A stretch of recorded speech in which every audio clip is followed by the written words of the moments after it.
Everyone, Jeremy Martin here. Welcome to week 2. Decio, I'll ask you actually to turn your camera and mic off. So after this session, but thank you, sir, for saying hi. And I love when old friends, right? Yeah, I think it's just the beauty of La Jolla. Everyone always wants to say hello to one another, and so many years of seeing each other. And Beth's a veteran of La Jolla. Beth Urbanist is definitely a multi-capped veteran. Well, good morning again. Jeremy Martin here at the Institute of the Americas.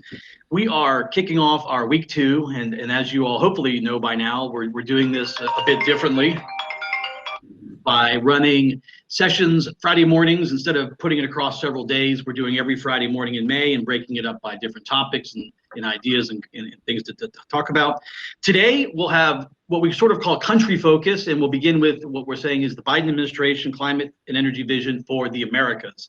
And to do that, we're going to ask 2 experts, 2 United States government officials, to share with us exactly what the emerging after about 100 days of the new administration, what the new vision is. Very pleased, as I already noted, to welcome back to the La Jolla Conference, this time again on the virtual stage, Elizabeth Urbanist, the Acting Assistant Secretary for International Affairs at the U.S. Department of Energy. Beth, good to see you. Thank you as always. And again, this year, I cannot tape an interview with you, so your kids are going to be disappointed once again that I don't do the sidebar interview with you out in the hall. But if anyone really wants to see me interviewing Beth, we have that somewhere on our website for archive. And Anna Spitzberg, welcome to the La Jolla Conference. Welcome back to the State Department. Congratulations on your appointment as Deputy Assistant Secretary for Energy Transformation at the Bureau of Energy Resources, which is known as ENR in government speak at the U.S. Department of State. Congratulations. Welcome back to government. Thank you. It's to be back. Anna rejoined the State Department after some time with IHS Markit, again, the firm everyone probably knows here today. She was at ENR, at the Energy Bureau, for several years, and we had the opportunity to work together, particularly on Central America integration, electric integration, and power market. She's a power market expert. So I won't belabor the introductions. These are 2 folks who I think you all know either personally or by name and by biography. Let's jump right in. We've got 30 minutes and a lot of ground to cover, so let's jump right in. I won't surprise anyone with my first question. It'll be about climate. It'll be about the Leaders Summit. This administration, from pretty much the minute after the victory in the election was confirmed, has talked about climate and put the emphasis on climate. So let's begin with a quick recap on the Leaders Summit at the end of April on Earth Day. And with regards to the United States and engagement in Latin America, obviously this is a Latin American audience here. And what are the key takeaways? And I'll go to you first, Anna, given that State was the lead on this, and then Beth can sort of fill in the blanks, but or fill in as it were. So Anna, help us recap and set the stage, and then we'll move from there, please. Thank you. Absolutely. Thank you for welcoming me in such good company. In terms of the Leaders Summit on Climate, it was a big milestone for us as we think about moving toward COP26 in Glasgow. I think it's very clear that the cost of climate change is too high, and so in order for us to limit warming to 1.5 degrees Celsius, we need to straighten our paths. So the steps that countries take right now and this year really make the difference, and we really don't feel that there's a buffer. Now, as the Western Hemisphere contributes about 20% of global greenhouse gas emissions, action in our region is essential to achieving those goals. And that's why at the summit, the United States and other countries announced their plans for enhanced climate ambition. So a lot of the key takeaways were those big announcements. President Biden announced a new target for the United States to achieve a 50 to 52% reduction from 2005 levels in economy-wide net greenhouse gas emissions in 2030. And other leaders did as well. We saw Prime Minister Trudeau announce Canada's updated target to reduce emissions by 40 to 45% from 2005 levels, a significant increase from their prior target. Argentine President Fernandez pledged to enhance Argentina's NDC by limiting emissions to a level 27.7% below its 2016 target. They increased their renewable energy targets. They committed to reduce methane emissions. They pledged to eradicate illegal deforestation. Brazil pledged to reach net zero emissions by 2050. That brought forward its previously announced goal by 10 years. They also pledged to double funding for enforcement to combat deforestation and to end illegal deforestation by 2030. Incredibly important in the Amazon. Jamaica and Antigua and Barbuda, they highlighted their commitments to reducing emissions. And I think it was really important to have them there to stress the adverse effects that climate change already has on small island states in the Caribbean. And we had other countries affirm their commitments to increasing renewable energy generation, reaching net zero targets by 2050, utilizing nature-based solutions to fight climate change. So I think we really saw the region take a few steps forward at the summit, and now we're all focused on implementation. Thank you. That's a great summary. And I mean, there's obviously some things to talk about. I think folks here probably want to know a little bit more about some of the specific countries. So maybe we'll come to some of the specific countries, but let's stick with this general topic at first. Beth, I heard Anna use the word implementation. I know that you've been very much involved in some of the bilateral agreements, maybe not so much on the climate side, but anyway, share your thoughts from the DOE side of the perspective here on this same question. Oh, you're muted, Beth, sorry. Thank you. I do want to start with the fact that as a person who's been in government for 21 years, going back to the Clinton administration, the Biden administration is moving forward in a very strong way and a very aggressive way that is appropriate to the challenges we're facing here with climate. I've been very impressed with the coordination of all the agencies. So happy to be working with Anna and ENR, but also working with our colleagues and Secretary Kerry's new organization, SPEC, also working with the usual suspects, USAID, Commerce Department, and our various Exim Bank and TDA, and also DFC. And I have to say, we are extremely knitted up well together, and the White House is making sure that we all know what each other's is doing and that the priorities are clear. And so as we move to implementation, which is where DOE plays probably the biggest role, I feel very confident that the Western Hemisphere is going to benefit from the full force of all the tools that we have in the United States government, including the kind of work that we do at DOE, but also all of the other work. There is a strong focus on syncing things up from an energy perspective, but also from a climate perspective, so that we're looking at the issue from a fully integrated approach. And so DOE has gotten back into the business, quite frankly, not only of clean energy, we've always been doing that in the hemisphere, including the past 4 years, but also looking at integrating other issues like adaptation, deforestation, and things like that into what we do, and as we work together with other parts of the government. Obviously, we are right now going through processes within the government where we're looking at target countries and target regions. I think another thing that you're going to see a little that might be a little different with this administration, and it speaks to Anna's past experience in particular when she was in ENR and in government, is a focus on regional approaches. And I think you'll see us start with a pretty aggressive approach on Central America and the Northern Triangle, and that has specific issues and consequences for the United States right now. But I also think we see a lot of opportunity in the Southern Cone and other parts of South America as well. And of course, we at the Department of Energy deal with a full integration scenario with Mexico and Canada in all sources. And so I think we want to see that cooperation deepen and increase as well. And so I think you will see, those are some of the changes you'll see. I think you'll see fuller approaches to the projects that we do, and that we want to work with other companies, other financial sources, multilateral institutions, multilateral development banks. And I think it will hopefully be it'll be a very powerful way forward on these issues. It's a perfect segue to what I wanted to get into next, and exactly what people always want to hear when they say, okay, the U.S. government's vision for the Americas. How much money will the United States government put on the table to support climate action, increased deployment of renewables? So let's get into that, because I think, Beth, you rightly highlighted sort of a very interesting, the area of focusing on regional, but also this fuller approach. So let's take that specific piece of the fuller approach, the development finance, the USAID's Development Finance Corporation, TDA. Just quickly sticking with you, Beth, since I know that DOE has, a whole different, sort of toolkit of ways of helping, and then Anna, of course, at state. But share some thoughts on that. How do you help finance green recovery? How can we help finance Latin America's path to recovery and make it green, build back better, and all the things we keep hearing about?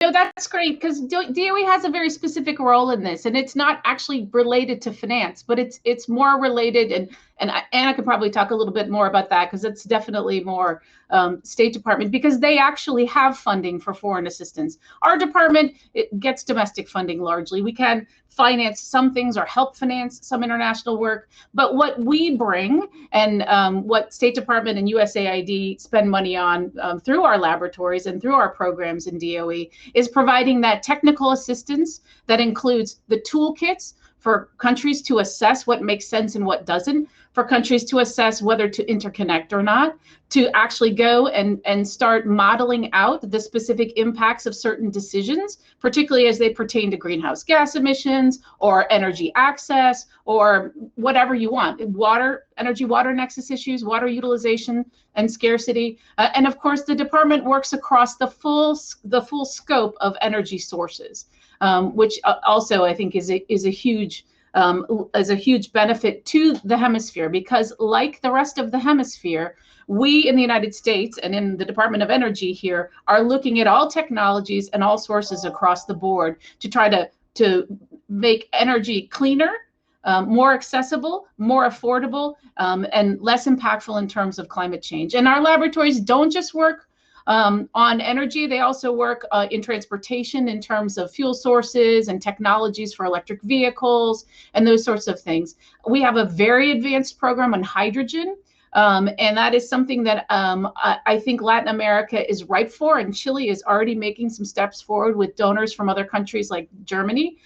And that is a space where we could also be helpful and a little more aggressive for the region, because there's great potential in all those areas. And I think the other area that we'll also be focusing on will be methane abatement, because like the rest of the hemisphere, we are a major oil and gas producer, and the Biden administration is committed to bending down that curve on emissions, and also creating good jobs for the people that may be phased out as a result of choices in the energy sector. And so that's also an experience that I think we can share, and that DOE has a very big mandate on. Man, you are telegraphing where I'm going, but let's go back to Anna here. Thank you, Beth. And I think, it'd be interesting. So new financing mechanisms, new loan programs, obviously Beth just walked through, some of DOE, but what is state, what is ENR, what are some of the other things that are being done in that regard, Anna? Yeah, absolutely. So we want to make up for lost time. So I think, which is why at the summit there was an announcement to double our annual public climate finance contribution to developing economies by 2024. I think that equates to about 5.7 billion.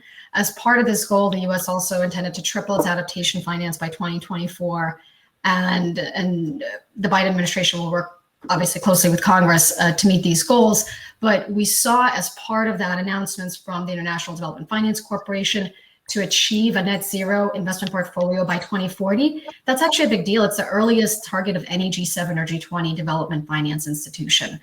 We saw the Millennium Challenge Corporation say that over the next 5 years, they're going to commit more than 50% of its program funding to climate-related investments. And I absolutely second what Beth has said. The amount of coordination on these issues has been incredible.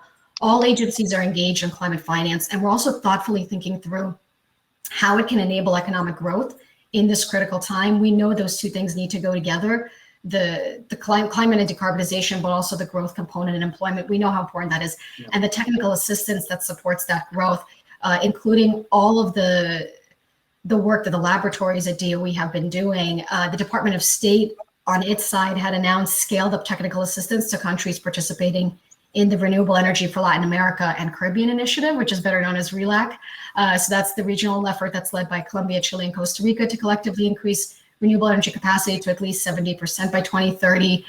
We saw expanded support for low emission development strategies, global partnership. So there's a full effort to enhance support and to use all the tools in the government and to really do this in as coordinated a manner as possible. So I making up for lost time, that's an interesting, but let me ask this very specific follow-up. I heard you say 1.7 billion that was announced at the summit in April. That's clearly a global figure. Any idea for Latin America or Western Hemisphere, how much we're talking about in that area? There isn't a split per area. So it's 5.7 as the annual target by 2024. Okay, I'm sorry. saying it's about because it's essentially looking to double the commitment during Obama's term. Yeah. Okay. And then obviously, you know, in terms of development finance, those kinds of things will be focusing on the areas and the priorities that, you know, the climate action and renewable deployment. And so all of the sort of development finance that's already budgeted will be going that way. So really quickly, because I think Beth also talked about something that I didn't intend to bring up, but I will, and maybe she can take it as a former Treasury official, and that's the role of the IDB. At one point, there was some chatter about, you know, further capitalization, increased funding into the IDB, indeed, to help, you know, with the recovery and sort of the building back. So Anna, not to put you on the spot, maybe Beth, you want to take that? Or, I mean, you're welcome to, Anna, but Beth, maybe why don't you go ahead first, and then Anna can chime in as well. Yeah, so my understanding, and I don't have all the details from folks at Treasury, is that they are looking at, I mean, they went through a round of capital increases as a result of COVID, particularly at the World Bank. And some other institutions. So, and I think that's the same with IDB. But I think obviously a key element to the work that will be necessary to bring the economies back in a lot of these countries and a lot of Latin American countries is gonna be around the energy sector. You know, DOE has an MOU with the IDB in particular, and we do a lot of work with them. And CARICOM and a few other regional entities, looking at opportunities to work together to bring our technical, scientific research and development, modeling toolkit expertise to the table with IDB that is a convener and also could be a financer or also works with the private sector and the financial community. And so I think we really want to leverage those tools in the region as much as possible. Weigh in at all? Well said. Okay.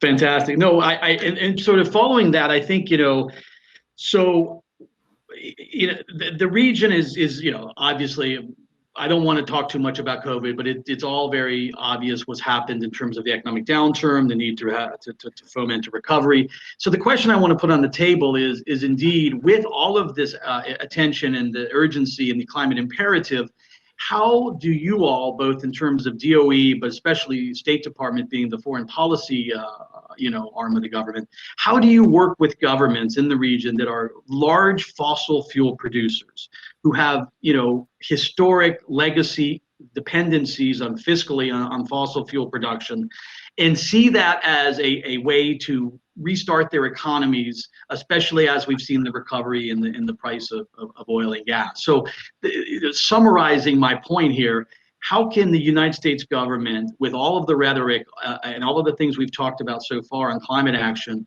nevertheless help governments and countries of the region strike the balance in terms of this recovery, green recovery, while they absolutely need the resource from the fossil fuel? So Anna, as the foreign policy arm of the United States government, let's have you start. And Beth's smiling, she'll wait to hear what you say, and then she can weigh in as well. Go ahead, Anna. It's true. There will be dislocation in traditional energy markets, and it's going to be felt by countries that rely on fossil fuel exports for GDP and a significant portion of their GDP. But this won't happen in a day. And there will be opportunity that's part of the green transition. And that's what we want to focus in, making sure that countries are investing in the systems of tomorrow to ensure that they leverage existing assets and resources. And one example is energy minerals, for example. So the increase in renewable energy and electric vehicle technologies that's expected to come over the next decade and 2 decades is incredible. It will result in unprecedented demand. I have seen some estimates of over 500% for some minerals in terms of the demand needed to meet the expected growth. So a lot of those minerals and metals that are necessary are located in this hemisphere. And we've been working with countries through the Energy Resource Governance Initiative in the region to establish an attractive climate for investment and to ensure sustainable mining practices. So, but kind of to go back overall, just like traditional energy companies are reevaluating and diversifying their investments to address the shift, we hope that countries are doing this as well. We want them to benefit from the opportunities rather than chasing them later. And I think this was highlighted in 2020 because when we looked at low carbon investments, they remained stable. So amid the economic downturn, and that included low carbon investments in oil and gas company portfolios. So this is something that is important to take advantage of. In the US, we have some of our fastest growing jobs are in wind and solar. And that's not surprising. We had over a 60% increase in renewable capacity last year relative to 19. So this is something to benefit from. And we want to work with countries to make sure that they are not too slow to transition in order to take advantage of it for their economies. Thank you, Anna. So on the technical side, I think we envision at DOE ramping up our work on carbon capture, utilization, and storage, which there's enormous opportunities, particularly in the oil sector and gas sector in a lot of these countries, okay, that are currently either flaring or looking at other releases. So there's a huge amount of work we could help with there. And then also with just methane capture and abatement. I mean, we have a laboratory, Nettle. It's got 2 campuses. One is in Pittsburgh and one is in West Virginia. And they focus solely on not only CCUS, but looking at how we can better produce, transport, and more efficiently capture and utilize natural gas as it's produced and as it goes through the supply chain. And so there's a lot of opportunities there too, including blue hydrogen.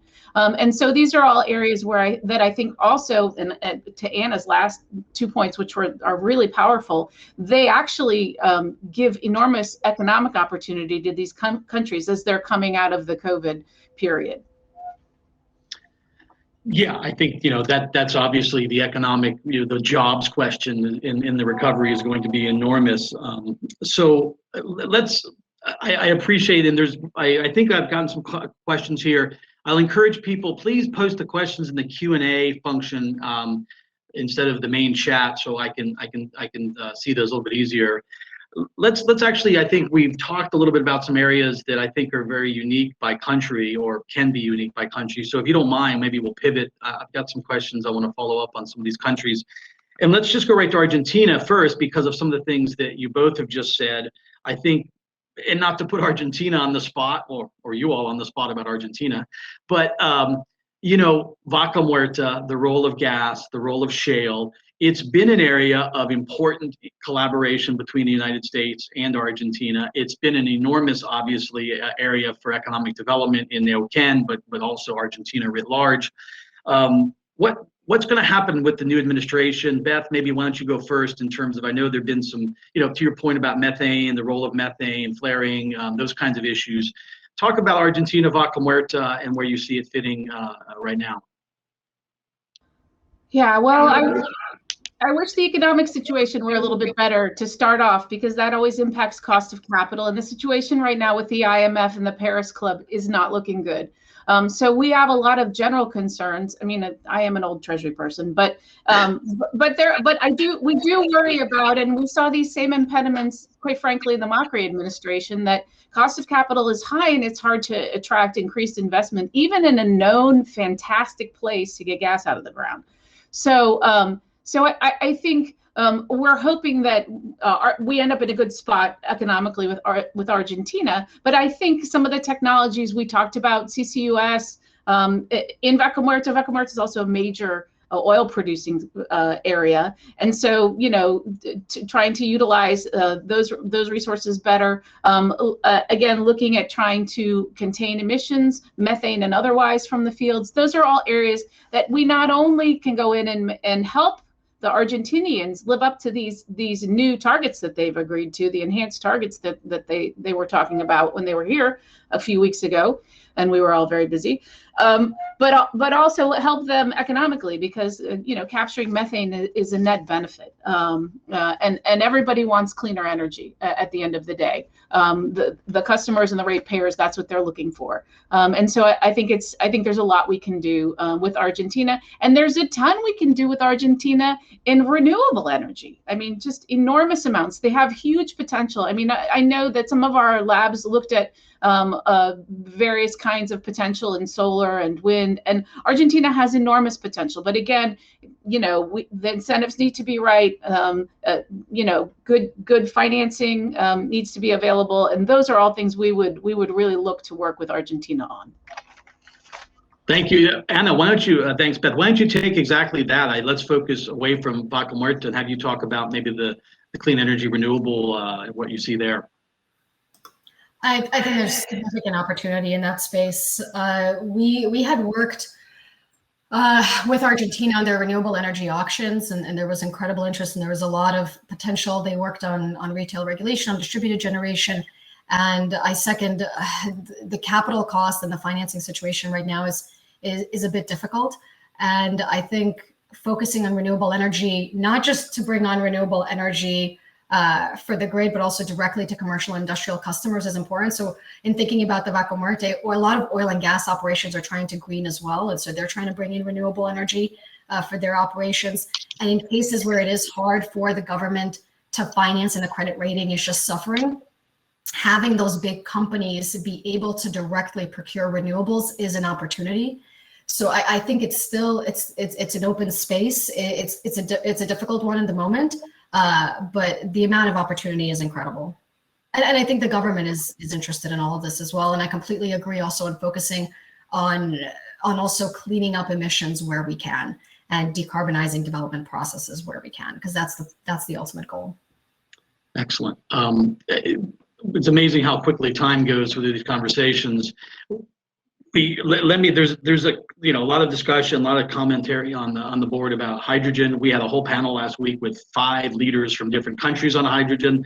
Let me, Anna, stick with you here, just wide open. I won't go country specific, but we do know what Chile's doing. We do know what Argentina, Brazil, Uruguay. So hydrogen comments. Where does that see emerging? Is it a bilateral or regional? That's idea of the regional focus. Any thoughts on that? We're incredibly excited for hydrogen. I don't think we can achieve our goals without hydrogen being in play. And so when we're thinking about working with countries and collaborating with them on transport electrification, on industry decarbonization, so not just power sector. I know I spend most of my time in power sector, but really trying to look beyond it at industry and transport, and even where there are applications to increase flexibility in the power system. Hydrogen is just so critical. And I think the amount of funding and attention from the private community that has been going in, that I've seen going in for the past few years, is incredible. So I think the goal is to put as much energy as possible as working with the region, and of course with countries like Chile that have announced such ambitious goals and have a full strategy. There's incredible opportunity, especially where we are looking already at green hydrogen and the solar resources in the Atacama region and how to utilize that appropriately. So it's something that's of great potential. And I don't want to take up too much time because I'm sure Beth, with all the work at the labs, wants to say something as well. Well, yeah, thank you, Anna. And Beth, and let me throw in this, since we're rolling through this, you've worked a lot on Brazil, US. So comment a little bit, if you would, on the hydrogen question. And then I'm interested in your thoughts on where we stand with Brazil vis-a-vis, US, Brazil. Yeah, great, thanks. So I don't have a lot to add from what Anna said, other than I'd like to see a regional market in hydrogen develop. I'd like to see a number of regional markets develop. I also cover Asia, and that's something I think we're going to be looking at with the Quad. So the Quad countries, which we can talk about later, but or in another conference that you don't host. But But in terms of Brazil, I think we are already in the process of looking at reorienting our partnership there along the lines that we've talked about. And I'll be frank with you, the Brazilians have always wanted to have significant conversations, and we have historically had a lot of work with them on energy efficiency and renewable energy. But we are looking at significantly opening up the cooperation that we share, that is interagency cooperation. With Brazil, to focus more on renewable energy, renewable integration, hydrogen, and other aspects as well. There's so much potential in Brazil. It's the second largest economy in the Americas, and they have a great manufacturing base. And so civil nuclear is another area that I think we will continue to work very strongly with Brazil on. I see actually our cooperation with Brazil expanding as we move forward with this administration. Fantastic. No, I think that's a fantastic message. Okay, Anna, do you agree? Oh, absolutely. And okay. Also on our side, I had spoken to minerals. That's another area where there's opportunity. Brazil has the second largest proven reserves of rare earth elements. as well as substantial reserves of minerals essential for those clean technologies we keep speaking about: cobalt, copper, graphite, lithium, nickel. So there's incredible opportunities. So we're cooperating with the Ministry of Mines and Energy and the Geologic Survey of Brazil to increase mining sector governance capacity, and we're co-leading the U.S.-Brazil Critical Minerals Working Group. So in addition to all of the opportunities that Beth mentioned, there's so many more, and we're really excited to continue collaborating. Unfortunately, the critical minerals could be another 30-minute session. I will invite people to check out the deep dive interviews we've been doing with folks about the critical minerals, the sort of geopolitical elements of it, and then also lithium specific. We had someone from Benchmark Minerals talking about that. I've got to wrap up, but I can't go and can't let you all go without talking about Mexico. I saved that for the end here because it's, you know, I was hoping people would be listening, and then what he just said, Mexico. But joking aside, you know, this is a very, very important topic. In every day, there's no more news. Suffice to say, it's very complicated. So I want to be careful here. But I want to understand from you both where you see areas of cooperation. We're going to have a panel next week where we try and focus on areas of cooperation as opposed to just, you know, rehashing complaints. But with that said, under USMCA, there are continually emerging serious concerns, serious questions over the way the Mexican government is managing the energy sector. So all of that's a wind up to have you both share some thoughts. Does the government seem to want to cooperate on climate and energy goals? The Mexican government, I should say. And I think as we head to Glasgow, it's important. And what do you expect, and how do you see engagement? Just as much as you were very clear and you know, full-throated in where you see Brazil, U.S. I ask you the same on Mexico. Anna, first, we'll go to you first as the foreign policy. We have the same concerns. We've heard from several U.S. energy companies and investors that are adversely affected by recent regulation changes. So we're continuing to engage the government on energy and regulatory matters. And they're a critical partner for energy trade in the region. In terms of cooperation, there's plenty of opportunity to advance climate goals. We see potential in distributed generation, standards for battery systems, e-mobility, and joint work with other regions. But we really hope there's improvement in the investment climate so that we can collaborate in this area and that Mexico can take advantage of all these opportunities. Okay. Beth, any thoughts on that? Anything regarding, well, yeah. Please go ahead. Yeah, I mean, look, for us, Mexico's essential. Okay, you know, we have so many pipelines, we have wires that connect us to Mexico. So making sure that our systems, and I think that was highlighted with some of the weather events in Texas this past year, and has been highlighted with events that have occurred in Mexico as well in the past. So it's super important that we are looking at continuing to make sure that we have stable systems cross-border, and that goes in both pipes and wires. So we will continue to work with them and to try to push the agenda on improving those issues, including cybersecurity, which in the United States, as we've seen this past week, it's been Colonial Pipeline all day, every day. But you know, those are the sorts of things that I think we have opportunity to focus with on them, and it's a no-brainer. It benefits both sides. Just a couple other areas. We used to have a very strong energy efficiency standards program with Mexico, and I think this could be an area where we could work together. It helps, again, both of our countries because we export products and various white goods and other things to one another, and the more we are standardized in terms of our efficiency standards, it benefits both countries under USMCA and economically. And then just some other areas that we are looking at. We are looking at Mexico, and AMLO has a very strong focus on the southern part of the country and on improving the lives of the people who live there. And one of the issues there in some more isolated communities is energy access. And so I think we're looking at trying to pursue more work in that area with the Mexicans. We've also consistently been engaged with them on workforce development in the energy sector, and which is an issue that actually is cross-border. When our companies go down there, when Mexican companies come up here, it is a great benefit to have workers that can do the welding and that can do the work that is needed and string the lines. So I think we'll continue in that area. And my favorite area, which is women in energy. So we will be working with the Mexicans there on enhancing engagement of women in the energy sector in Mexico and enhancing the engagement of women in the energy sector in the United States too. Absolutely, and I am so pleased to have both of our speakers on this panel be indeed high-level women in energy, not just women in energy, but you know, extremely. Come on, no, you all are representative of the United States government's excellence in terms of, you know, the goal towards gender equality. But you know, it is absolutely essential, this topic, and I think women in energy is something that we are all very, you know, mindful of, and try to make sure to have in our panels as many female executives and officials as possible. So thanks for underscoring that important point, Beth. Unfortunately, we have to leave it there. I know there's a whole bunch of questions. I've just not been able to get to them. Time always runs away from me. I'm going to get all of these questions, and Anna and Beth, your staff have been so amazing in helping me get you all online here. And now I hope they'll be so amazing in helping me answer or get answers to these questions that our audience has posed that I've not been able to ask you.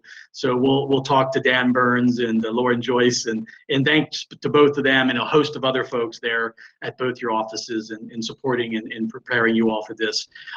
As always, we have so much more to talk about. There's no doubt we want to keep our eye on Mexico and the USMCA. I think there's a lot of us, and most of us here on this conference are concerned, and so we'll stay tuned and see what the U.S. government ultimately decides to do there. But a round of virtual applause. Thank you all so much. Beth Urbanist from the United States Department of Energy, Anna Spitzberg from the United States Department of State. Thank you all. Have a wonderful afternoon. I really appreciate your time. It's been a pleasure. Thank you. Have a good one. And with that, we will pivot to the Southern Cone. And I will invite our next panel to join me here on the virtual stage. I'd like to invite up to the virtual stage Juan Martin Bulgaroni from Pan American Energy, Decio Done from Analta, Sylvie Dapot from IBP, Christian Iturri from Shell. If you all want to join me here on the virtual stage, please.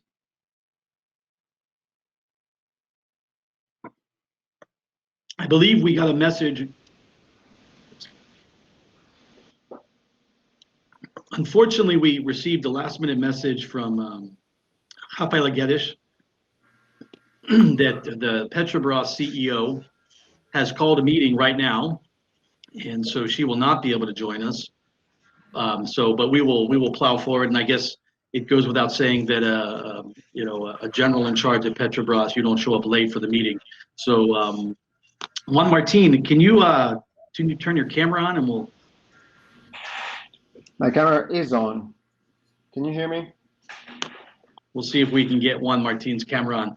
Welcome to the virtual stage. Look at this. This is also La Jolla Conference veteran panel here, and Institute of the Americas former board member, current and former board members, and good old friends panel. We're going to talk about natural gas in the Southern Cone with a strong focus on Brazil and a focus on Argentina. We'll talk about some of the other countries, Bolivia and others as well at the end in terms of regional integration. But we'll really dive more into Brazil and Argentina. Just to reset and welcome everyone again, Juan Martin Bulgaroni, who is the Vice President for Upstream Strategy and Planning for Argentina at Pan American Energy, a member of the Board of Directors of the Institute of the Americas and Pan American Energy Steering Committee member. Juan Martin, hello. How are you? Good morning. Yes, good to see you and hear you. Decio Done, I don't want to count how many La Jolla Conference caps you have, but plenty. Welcome back. The CEO of Analta. He's held jobs at Petrobras, ANP, and I think you've spoken under those banners at every single La Jolla Conference. So welcome back, Decio, also a former board member, and Analta, soon to be steering committee member. Good to see you. Thank you, Jeremy. Always a pleasure to be here with you, especially now with Christian, Juan Martin, and Silva as well. Well, thank you for introducing Sylvie Dapot, and congratulations, Sylvie. I think you've had a week now in your new job as the Executive Director for Natural Gas at the Brazilian Petroleum Institute, IBP. Congratulations, welcome. A pleasure to have you with us once again. Thank you, Jeremy, for the introduction. I'm very happy to be at La Jolla. It's probably my first time, and to represent the IBP today. Delighted to have you. And certainly not your first time at the Institute. I think we've seen you a lot in Brazil and Argentina, Uruguay. Christian Oturdi, also somebody we've had with us over the years, I think at BG at one point, but Christian is now the new markets general manager for the Americas at Shell. Christian, good to see you again. I think we might be having a technical issue with his connection. We'll work on that. And as I mentioned, unfortunately, Rafael Guedes from SEBRI, she's actually a senior fellow at our partner and collaborator SEBRI, and she's also at Petrobras and has been called away to a meeting at Petrobras. So let's jump right in, and I'll actually start with Argentina because I think we're going to spend a fair amount of time on Brazil, but let's kick off with Argentina. And Juan Martin, let me go to you first. In December, we had an event, and at that time, Argentina's government launched the latest iteration, a new program, Plan Gas. It's obviously something aimed at Vaca Muerta and the recovery. And for those of you who just listened to the panel before, that was something we talked about, how leveraging Vaca Muerta in the recovery in Argentina. So just quickly, where are we today? What's going on with that in Argentina? Obviously, this is a gas panel, so more specifically to gas in the Plan Gas and Vaca Muerta. Where are we? Help us understand the current state and outlook. Well, let me start by saying that Vaca Muerta is a world-class play, and many of you know this already. It has enough resources to supply fivefold Argentina's aggregated demand for the next 20 years. Respect to gas and also respect to oil. So clearly, we have a lot of resources and good quality. The well productivity has been increasing year on year. Laterals of the wells are getting longer as we have developed the right equipment to be able to drill these wells.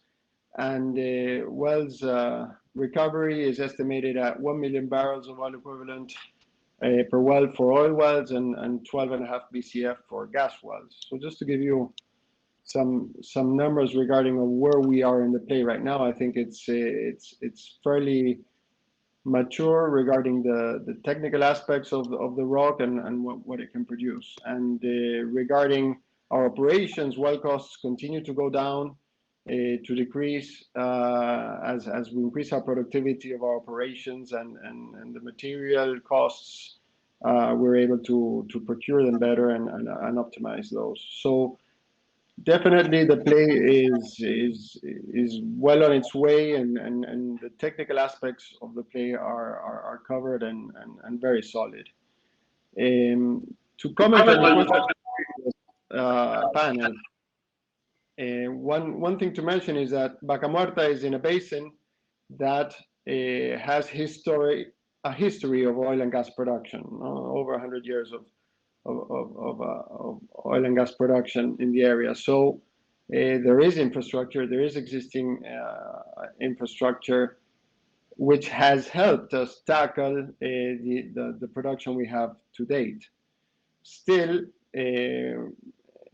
on the gathering side and on the treatment side, we do need to develop new facilities for this. And all this is greenfield construction, which is the perfect opportunity, and we're taking advantage of this to design our facilities accordingly and improve the greenhouse capture of gases and be able to produce these facilities in a more responsible way also going forward. So this is definitely an opportunity that we have with this greenfield project. Argentina is on a path to recovery. After the pandemic, we saw a decrease in activity practically go down to zero in the second Q of 2020, and then as prices and demand came back, we were able to improve and get the activity going again, especially on the oil side with prices recovering. Right now we have 22 drilling rigs, half and half in oil and gas.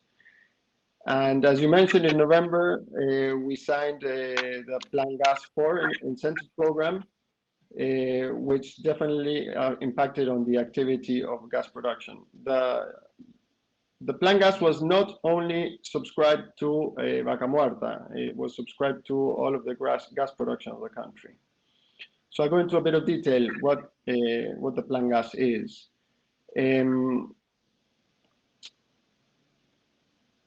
For you to have an idea, gas in the Neuquén Basin peaked in 2019 at 4 BCF per day and has declined since at about 10% per year. Barely any gas wells have been drilled since 2019 up until the plan gas was announced.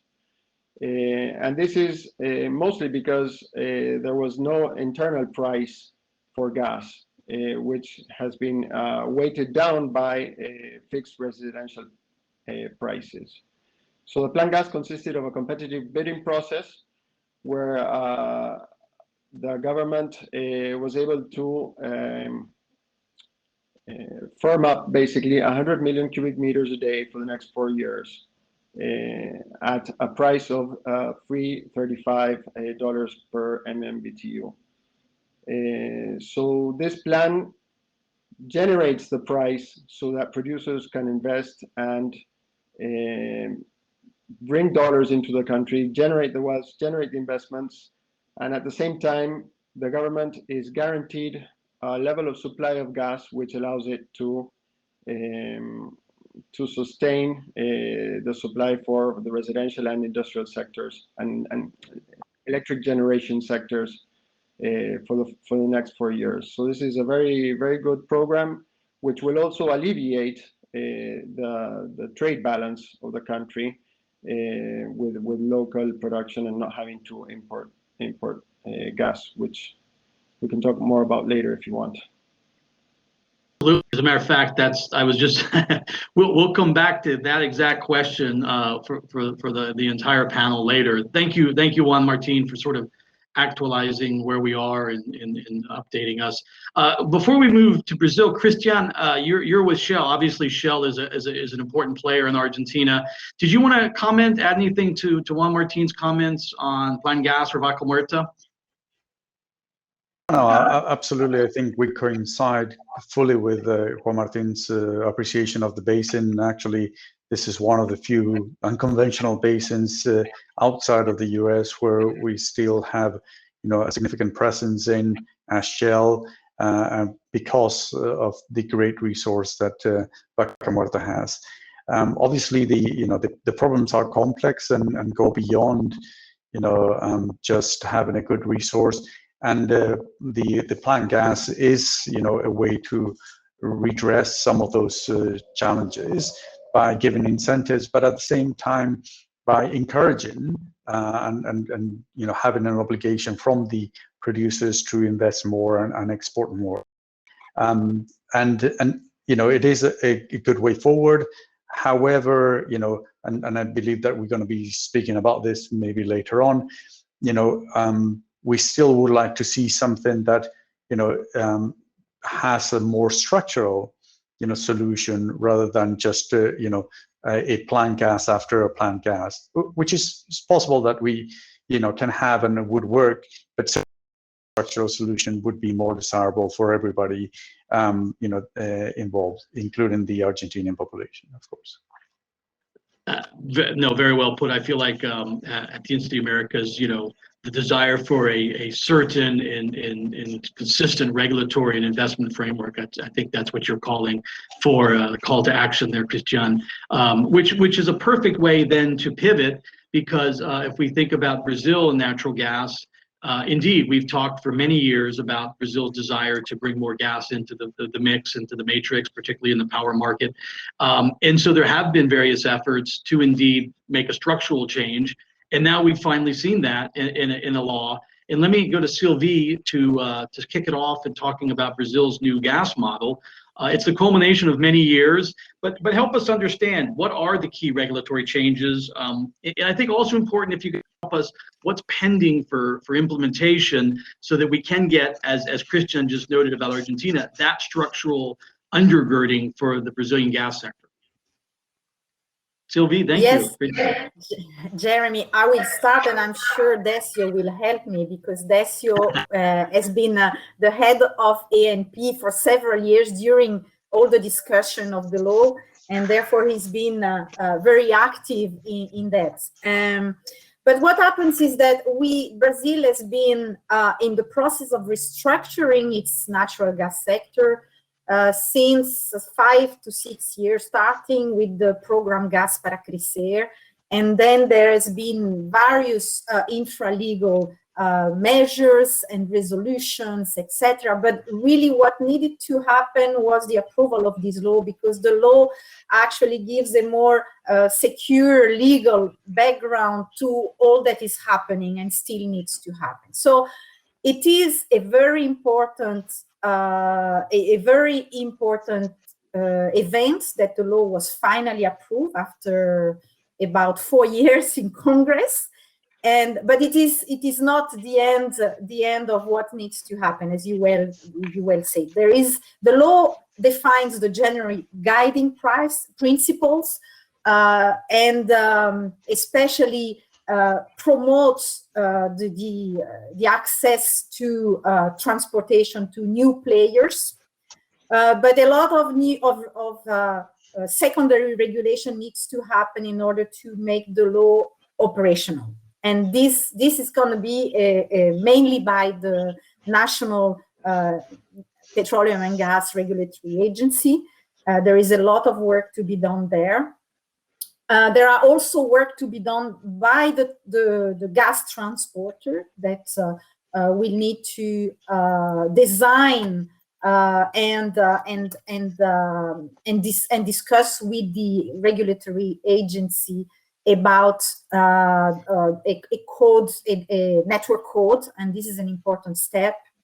As producer, we think that it could actually take quite a few years to actually have a complete set of working regulations in Brazil, and we do want to leapfrog some of the lesson, the learning curves that have been actually done in the US and especially in Europe. Brazil is looking at the European experience very closely, and we would like to leapfrog there. We don't have 20 years in front of us to actually wait to actually develop our gas resources. We think that it is something we need to do much faster than that. And so at the IBP, we are discussing with the other stakeholder, with the ANP, with the ministry, about a set of transition rules that would allow to actually go faster in the implementation of the law. I think this is a start, but certainly Christian and Decio will be able to expand on that. No, perfect. Thank you. And we'll come back to you on some of the elements and why and how in terms of promoting competition is the goal of the law.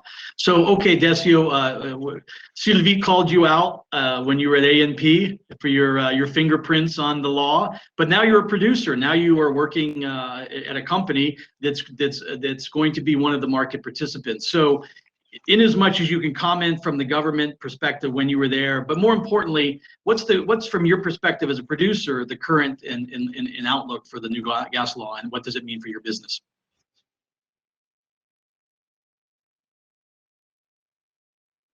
You're muted, sorry. I apologize. As Sylvie said, it's very positive that we have now a new bill in place. We have worked hard during the past few years in order to create the infra-legal conditions, especially the discussion with Petrobras for the access to their assets. But now with the law, it's much more convenient for everyone. I think that there is a lot of confusion on seeing the role, and especially the supply of natural gas in Brazil. And I still see in the region a lot of discussions about the role of the government. And I think that what we have learned during the past few decades is that when you have the government interference, things that they don't work. I remember being in La Jolla at least for the past 20 years, and I remember discussing these issues many times in the conference. I remember when we started discussing the integration in the Southern Cone, the ring, the anillo energético, and the idea to connect the Bolivian, Argentinian, and Brazilian reserves and markets. And what we have seen in the past years is that things have changed, and they have changed dramatically. First, in those years, we didn't have the LNG as a kind of competitor and kind of alternative. We also didn't have the reserves in Brazil, especially in the pre-salt. Vaca Muerta was something that was not in the radar, under the radar. Now we have Vaca Muerta, we have Bolivian reserves declining very fast, and we have the reserves in Brazil. And then we see discussions on integration. I think what we have learned in this decade is that we were young and naive at that time, believing that we could integrate openly the regional markets. What we have seen is that politically, this is not feasible, because when we have problems in every country, national security, national energy security is first. And then we have seen Argentina stopping exports to Chile, especially, but also to Uruguay and to Brazil. We see a normal seasonality in Argentina. So Vaca Muerta has a normal potential, but Argentina must need additional, at least for the years to come, to import natural gas in the winter time. So supply surplus in Argentina basically is summertime. So what I see now as a result of all these developments is that since LNG is available and easily available in the Atlantic basin, LNG is a price setter for this market.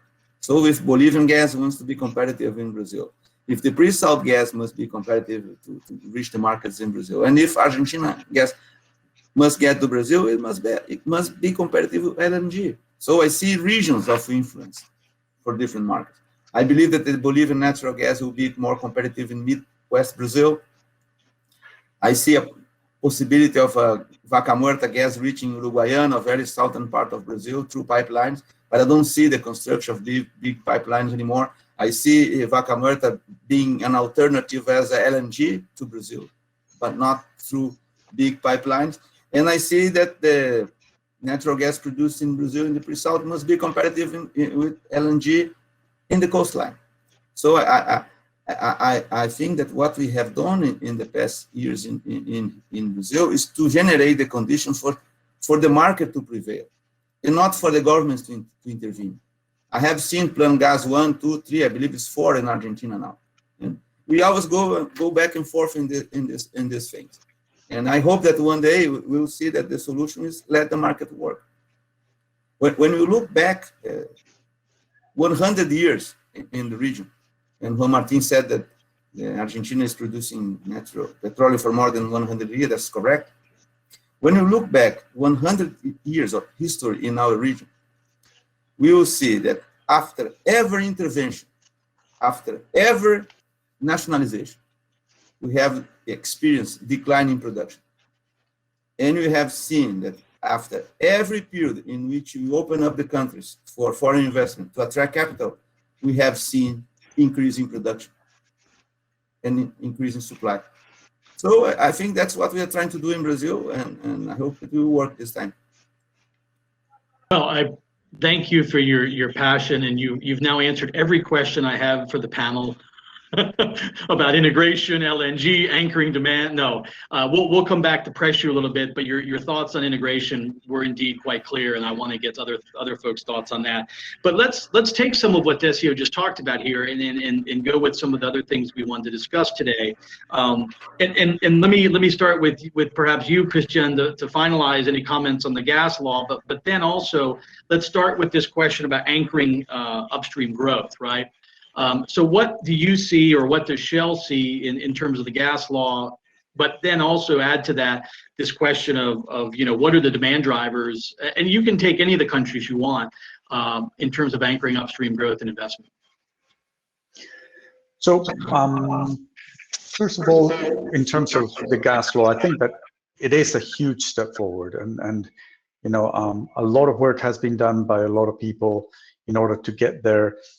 Sometimes in the face of, you know, quite a lot of opposition. But the law that as it has stand out now is a very good law and a big step forward.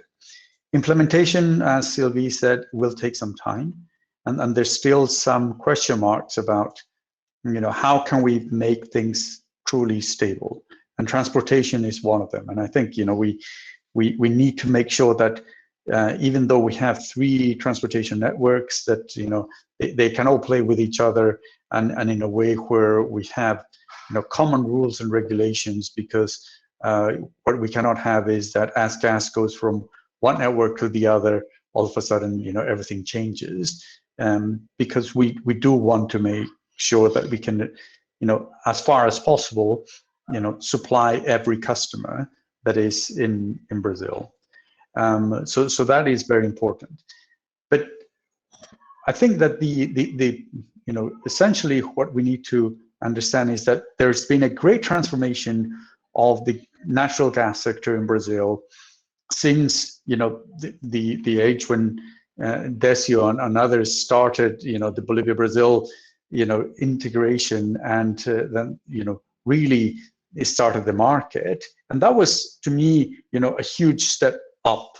So we went, you know, first step, create a market, you know, and understand that market creation. And it took a while, but now we have a market that has been created. If we want to go from just maintaining that market to, you know, the second wave of that market and increasing it, we need to see that there are 2 things that are necessary. Well, one, of course, is to have incremental demand, and the creation of the incremental demand comes from what are the needs of the, you know, the different industries that will use this gas. So you have certainly a paper, you know, a role that needs to be played by, you know, the gas to power industry. Although Brazil has made huge strides towards even further, you know, relying on renewables for electricity with solar and wind, there is still a huge role for natural gas to play as a balancing factor, and that will be more and more so in the future, and that is recognized by the authorities. But the next one is you need to also create much more industrial demand, and the creation of that industrial demand comes from, you know, seeing as to how do we position natural gas in terms of the needs for certain types of industry to decarbonize themselves right now. Yeah? And I think that we have a window of opportunity to help, you know, the metals industry, to help, you know, the cement industry, to help other industries decarbonize, you know, quickly, by, you know, having the right conditions for natural gas and the right price for natural gas to be there. Now, one of the challenges that Brazil has is that although we have a lot of reserves, we need to get those reserves that are usually offshore to the market. And if we, and this is where I think, you know, there could be not government intervention, but certainly nation building type of projects where, you know, we look at models with free market that have established, you know, national type of infrastructure in a way that is guided by, you know, the government, but done on a market way. So, for example, new pipelines from offshore where multiple producers, you know, commit to these pipelines, and therefore they're not, you know, burdened with the cost of a single pipeline. So similar to what, for example, Norway has done, you know, with the Norled and the gas-led pipeline system, where you can, you know, have the government steer in order to align, you know, the different interests of the companies, but still make it happen. So, there is still a very strong role for the government, of course, and I think that can be quite positive. But it has to be in a way in which we do it within the market framework. Thank you, Christian. Sylvie, let's sort of maybe wrap up this question about the Brazil gas before I go to Argentina about the anchoring demand. So any thoughts from your side, obviously wearing the IBP hat now with most of the market participants. Any further thoughts about anchoring demand? Well, yes, we think that there is a lot of unsatisfied demand for gas in Brazil. And as Christian really puts it, it's a question of understanding, with which other competitive fuels we are against, and understanding how then to place natural gas. It's obviously not only a question of price, it's a question of decarbonization objective, as Christian put. It's a question also of infrastructure. We are a country where we still have a very small distribution network.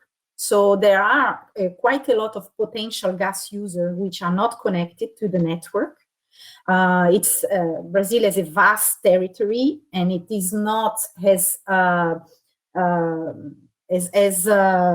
densely populated and densely economically populated as the US or as Europe. So it may well be that gas will not ever reach all the consumers, the potential consumers in Brazil, and because of infrastructure can be quite expensive to reach certain markets which are smaller and more further away.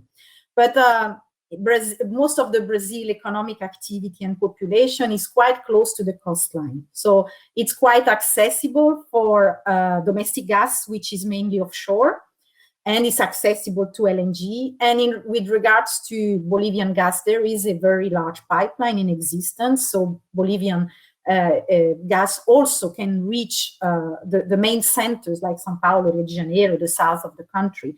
So in relation to decarbonization, just a word of caution, because when we think about gas substituting fuels with more carbon, such as fuel oil and maybe LPG, etc., in Brazil, the low-hanging fruits have already been taken. So if you look at where the pipelines arrive, the industry has already converted to natural gas.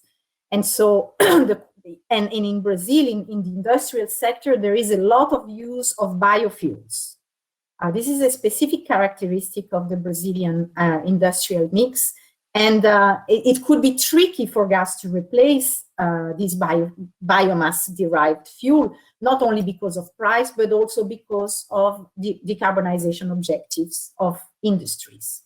Okay, but I agree with Christian that there are key industries such as the metal industry. Cement, I find a little bit more difficult to have it converted to gas in Brazil. I think there is a lot of space for the fertilizer industry. Brazil is a big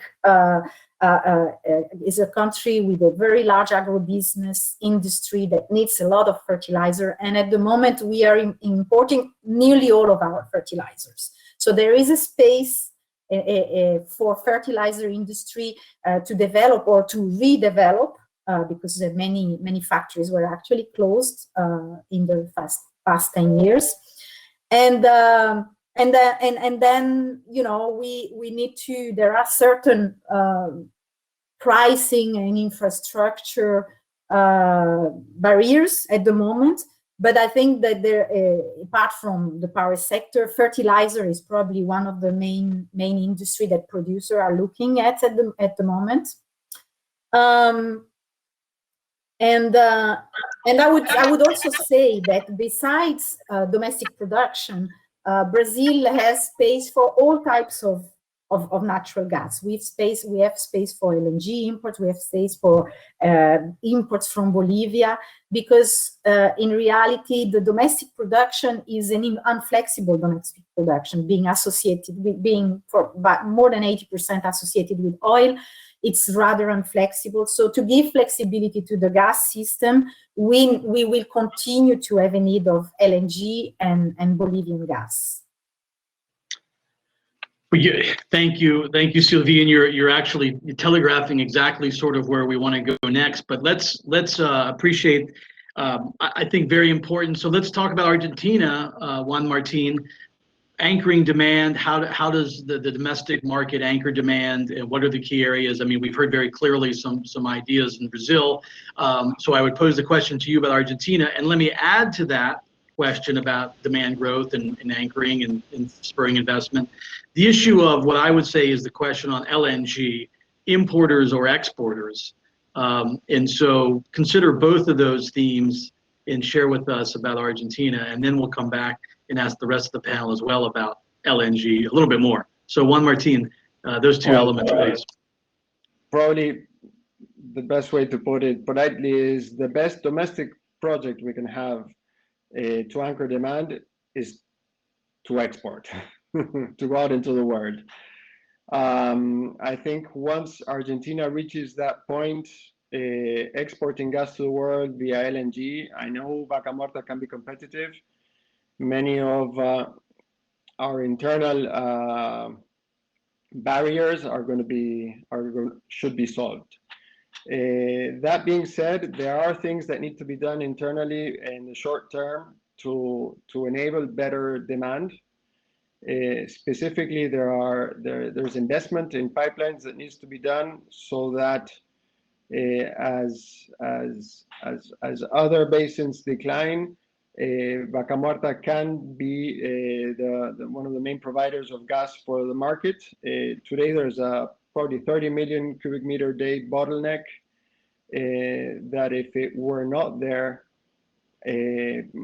we could invest and develop more gas and still avoid some of those LNG imports. Regarding additional projects that can be done, I think they've been mentioned. They can be done in Brazil. They can be done in Argentina. We're obviously integrated regionally, economically, and those opportunities are obviously here also with Vaca Muerta gas regarding petrochemical, urea developments that can be done. Also, the transition to blue fuels or green fuels, having the Vaca Muerta gas is an opportunity to, as technology appears, be one of the forefront runners in that, having the competitive cost of gas locally. No, so I think those are some of the opportunities we have. But really, our what we need to do is export. We need to get to those LNG plants and be able to export gas to Asia, to Europe, and to Brazil, as Decio was saying, being able to take advantage of the market economies. So just to dial in a little bit, so right now, in your earlier remarks, you talked about the complete stoppage last year. Argentina is once again importing LNG, correct? Yeah. Argentina has subscribed. Argentina has a big swing in gas demand, right? So the valley is 100 million cubic meters a day, and the peak is 160. So we have a 60 million cubic meter a day swing, which is about 2 BCF. And the plan gas is still activity since plan gas has been signed, has begun, but for this winter we're still going to be needing and we're always going to need some of that gas to be fulfilled by LNG. So Argentina has contracted 47 LNG boats for this period of winter, and prices averaging $7.50 if you take all the different tenders that were done, and obviously this is much more than what the plan gas is currently paying Argentine developers. So this could be an opportunity for us to develop further should we have a better pricing methodology. 7 is not, I mean, because it had been a couple of years since any LNG imports, right? Even seasonal. Yes. Well, seasonal, you always need some. So, final question, then we'll ask the rest of the panel this question about LNG. But what in one sentence, what needs to happen to do what you said at the very beginning of the anchor is exports via LNG? So, what in one sentence, what do you see needing to occur for Argentina to become a global on the global LNG market? I think it was said in the previous panel also, Argentina needs to be able to have access to competitive cost of capital. I think the rest is all here to be done. So we need to attract the investment.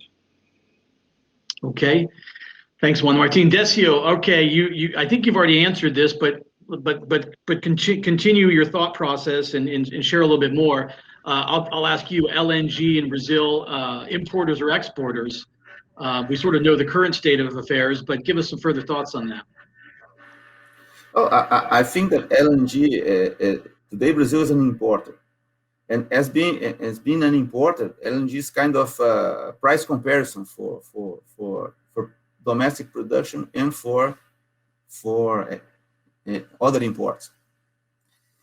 In the future, Brazil may become, using pre-salt gas, an exporter of LNG.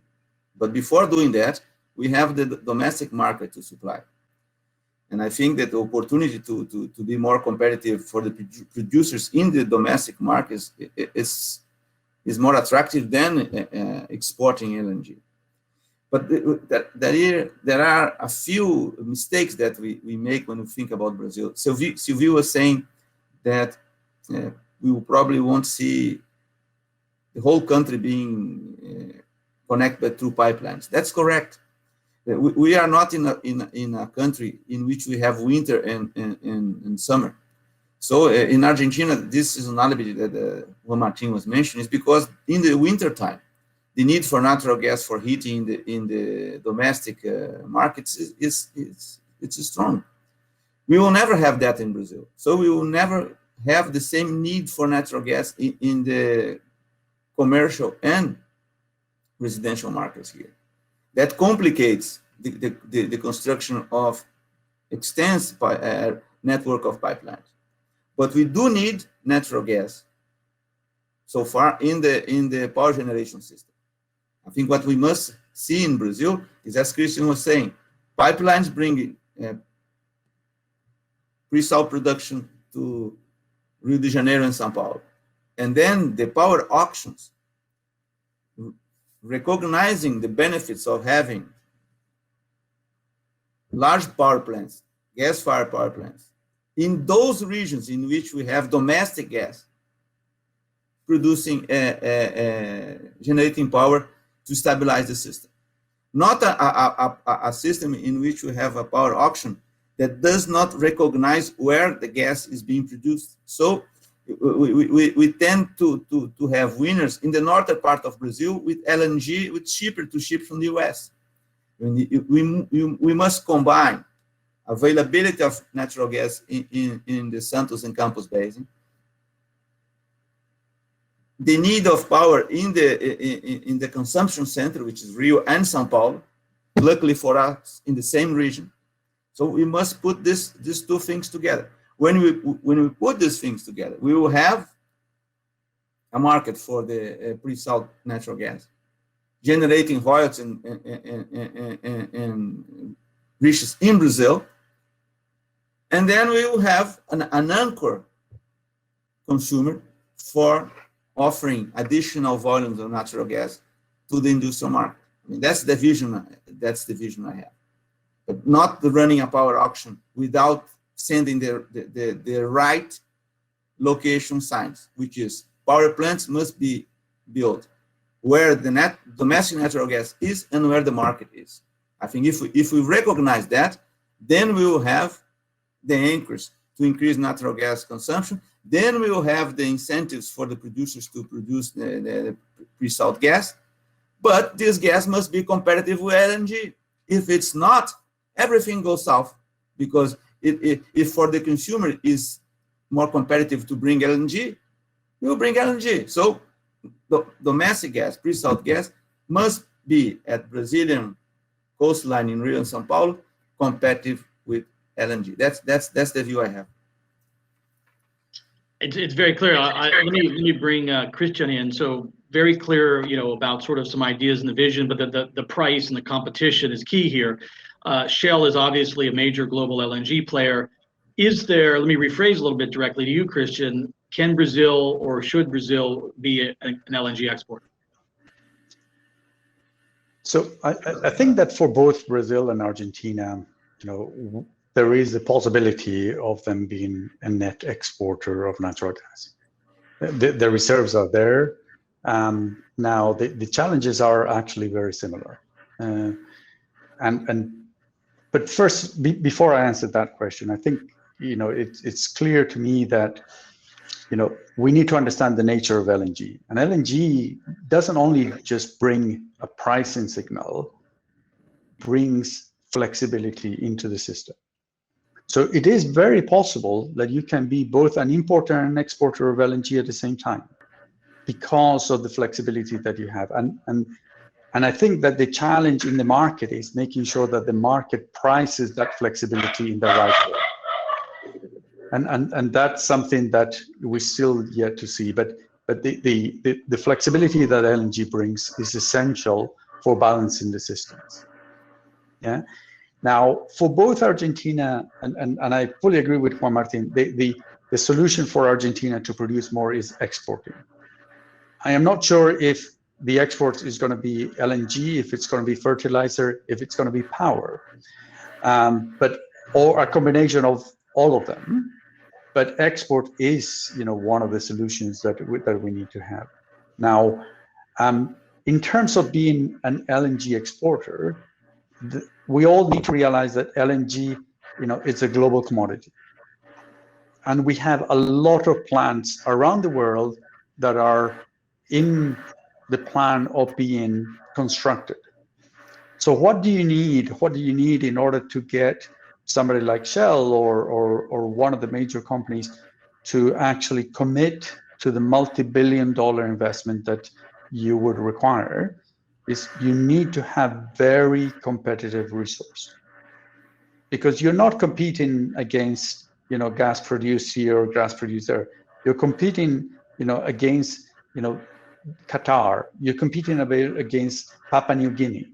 You're competing against the U.S. Gulf Coast that has infrastructure, that has already plants, that have very low resources. So if we are able to show that either Brazil or Argentina or both can be competitive in terms of costs, total cost of production, then I believe that that's going to be possible. But it is a global competition, and it goes much beyond just the needs in the region. I think that's a perfect way. So let me just a quick question. So the answer to the question of LNG importers or exporters is both, for definitely Argentina and Brazil. Give me a thumbs up if that's we'll put words in your mouth. Everyone agrees? Argentina and Brazil should be both exporters. Oh, okay. All right. So we're going to go right to Sylvie here. And Sylvie, in your answer as to why you don't think it can be both or should be both, LNG exporters, importers, take up what I think everyone is talking about in terms of cost competition. I think this is crucial, right? Especially in Brazil, the infrastructure for pre-salt coming onshore, can it compete? So your thoughts on LNG and then that cost of competition as well, please.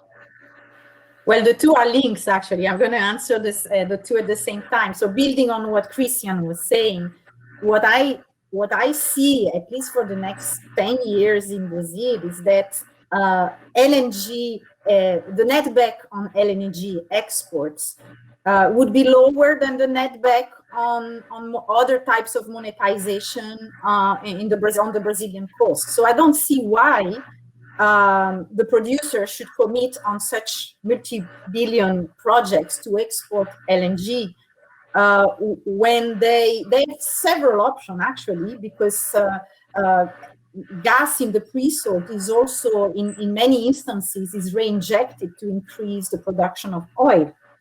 And then, if this is not the case, maybe some of the fields they do not need that, or commercialization at 200 kilometers through a pipeline seems to me would be more economical than building this, either a large LNG floating plant, liquefaction plant, like of course Shell is doing in other parts of the world. That could be done here too, but the cost of these plants are quite expensive still. Or another way that has been proposed in Brazil is to build the same offshore pipeline to bring the gas to shore and then liquefy it. Of course, if this was done, the flexibility that Brazil would gain would be very interesting, because you may not need to export to other countries the LNG that's produced. You can have an export, use this gas in Brazil, but bypass transportation and use the regasification plants that are already along the coastline and are going to pop up more in the next few years. So it would certainly be interesting. I just don't know if the investment wouldn't be too big to actually make sense in the short to medium term.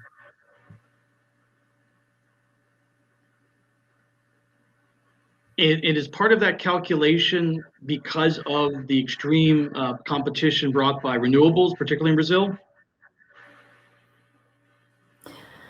That's a good question.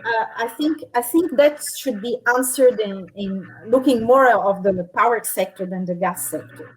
There is a big discussion on whether the new renewables, so wind and solar, will actually be a good match with our very large hydro capacity, and whether it will the growth of wind and solar will with hydro will decrease the need of thermal generation capacity. I think that we have yet to see how these different trends will play out in the Brazilian sector. I think that we certainly power plants will be competing with relatively cheap renewables in the next few auctions, and I would join Decio then in saying that natural gas-fired power plants should be recognized for what they bring to the power sector. So, of course, location is very important,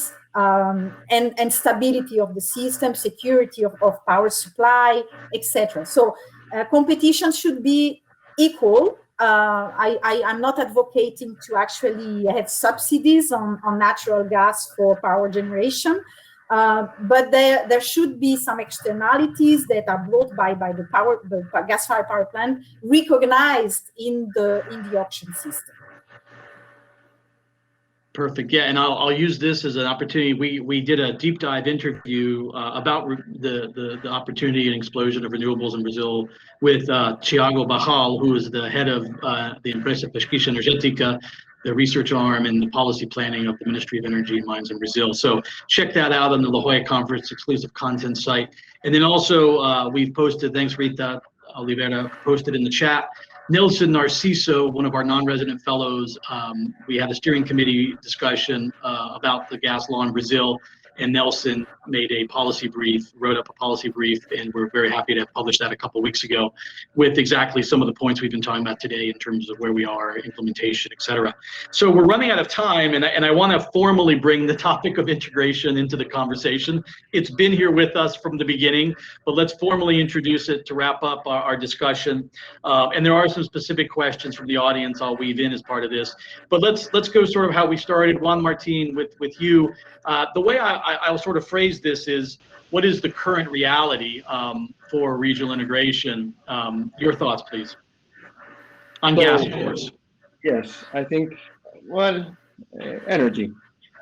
I think we have Argentina is well connected to Chile, to Bolivia, and to Brazil, and and we also have economic ties in the region. So there's both sides. I think that this Plan Gas has provisions to allow for firm exports, which is a step forward in that direction to developing Argentine trust. As Adesio was saying, we need to be able to show as a country that we can export and be consistent in this. And if we are going to become an exporter in the future, through LNG also going in that direction. And then on the economic side, I think, well, and I said energy because we have an electric line connecting us to Brazil also, which is an alternative way of also providing this regional integration. And on the economic side, I think there's a bunch that we can do regarding. We have an existing petrochemical hub in Bahía Blanca, and with gas from Vaca Muerta, we could easily develop petrochemicals and other plastics which could be integrated into the economy of the region and value added in Brazil or elsewhere. So there's a lot that can be done regionally to integrate aside from just pipelines. No, fair enough. Fair enough. I tried to put you into a gas corner, so it's true. I mean, gas by wire. So let's go. Thank you, Juan Martin. It's the subject of the panel, so I guess I felt it. Christian, let me go to you on that same question, and if you don't mind, there was a very specific question from the audience about Bolivia gas and the future of Bolivian gas exports to Brazil.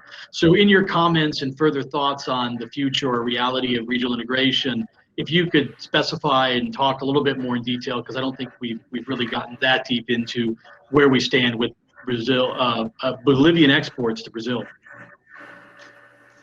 So, as Sylvie said, I think that Bolivia plays a very good role in terms of balancing the needs of natural gas in Brazil, and it has historically so, and Petrobras has done very well in having that additional source of supply, but also source of flexibility. I think that it's unfortunate that the exploration success in Bolivia has not proven to be what some people would have expected, and therefore the reserves are decreasing rapidly. But what we can see is that the demand for flexibility and for flexible gas at the right price is still there, and that if there is to be more exploration success in Bolivia in the future, there could be a place for Bolivian gas. But also let's remember about just the geographical positioning of Bolivia. So it is a way to maximize existing infrastructure.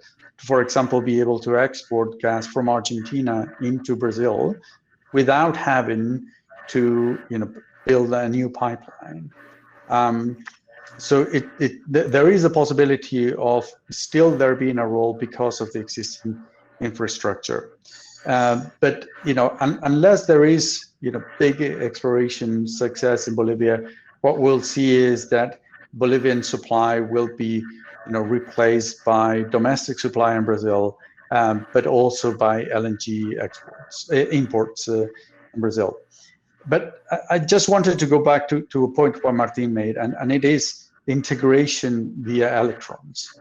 And if we look into the future and we see that more and more of our energy needs are going to be supplied through electrons in the region and the same as everywhere else in the world, then the integration via electrons, which historically has been much easier and less politically controversial, is probably one of the key ways that we can become an even more integrated region in the Southern Cone. So I think that there is a big potential for that too.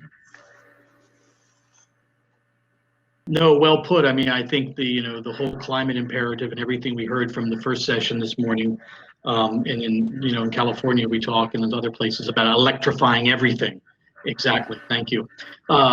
Sylvie, any thoughts, any further thoughts on regional integration? And then we'll have Decio tell us how he really feels. Well, I couldn't coincide more with what Christian said about the unfortunate decrease in reserve in Bolivia. I will try to give another angle, to just not to repeat what Christian has said, is that I see some difficulties in the relationship between Bolivia and the new reality of the Brazilian market. Bolivia has exported under a very long-term contract to just one company, which was a company, nearly a government company, under the umbrella of or the benediction of an agreement between foreign affairs ministries between the two countries. So that was for a long time the situation, a very comfortable situation.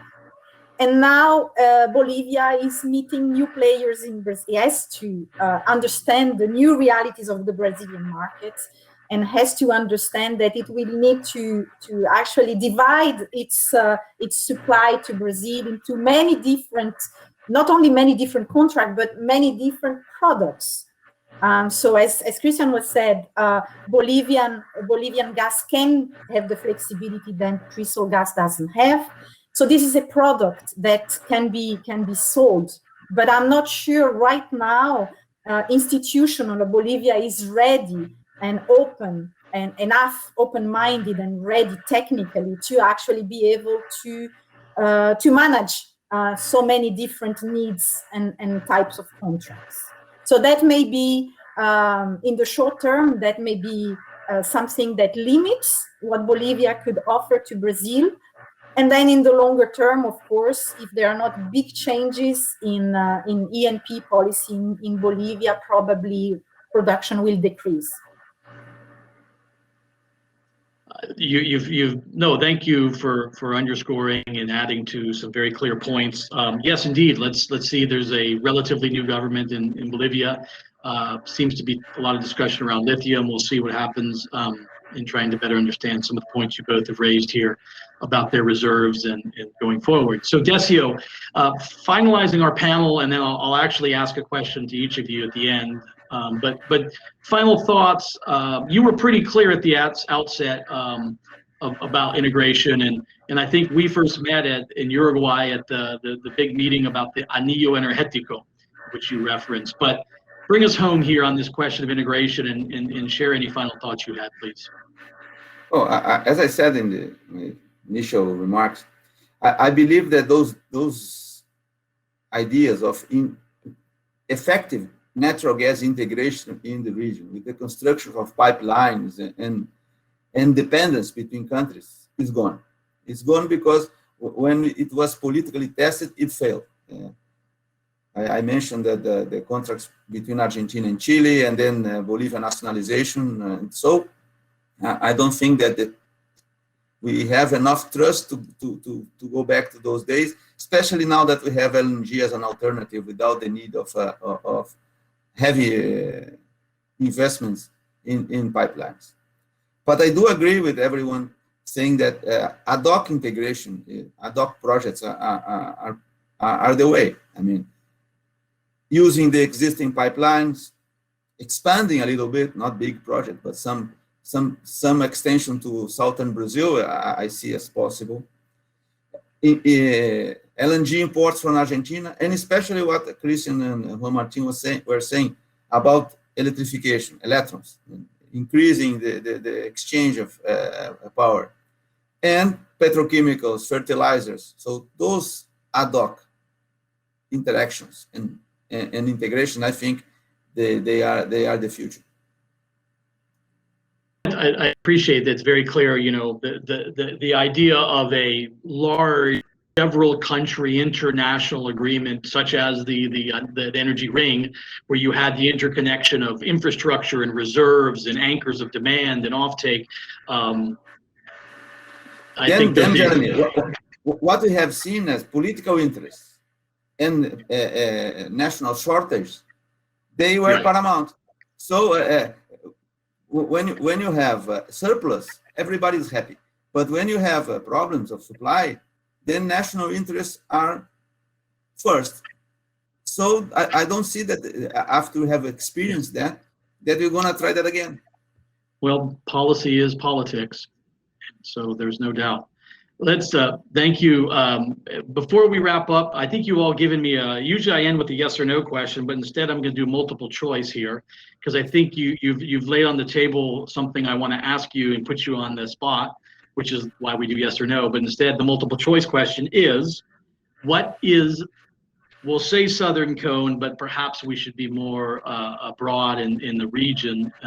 But the question is, what is the long-term energy future? And there's three potential answers, hence the multiple choice. Electricity, natural gas, or hydrogen. So Juan Martin, no pressure going first. A for Argentina, first in the alphabet. The long-term energy future for Southern Cone, Latin America is A, electricity, B, natural gas, C, hydrogen. Oh, your answer's on mute. I love, that's nice.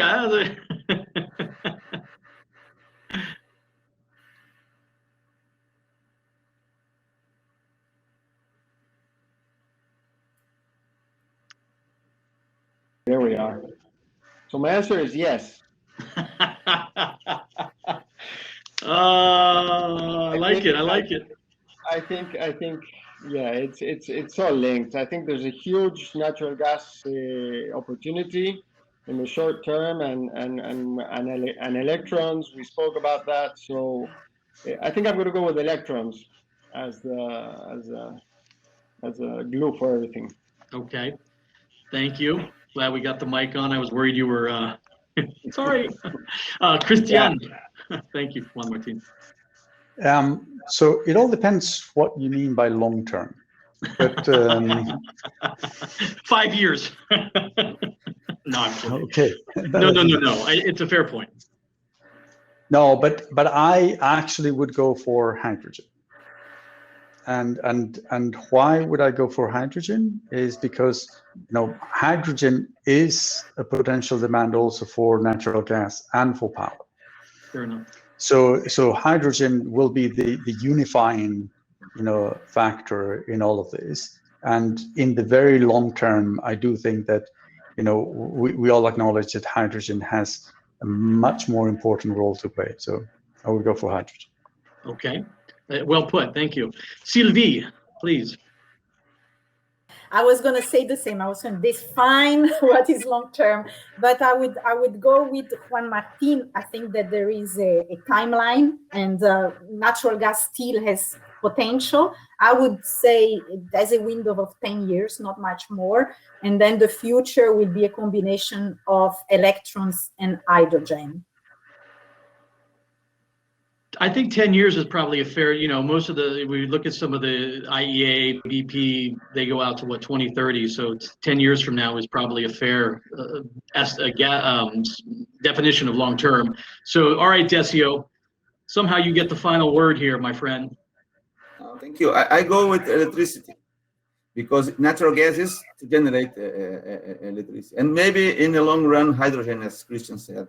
But in this window of 10, 15 years in front of us, electricity. Thank you.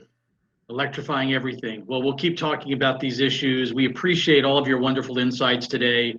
Congratulations to Sylvia on her new job. Decio as well. I guess we should congratulate you on your appointment as CEO.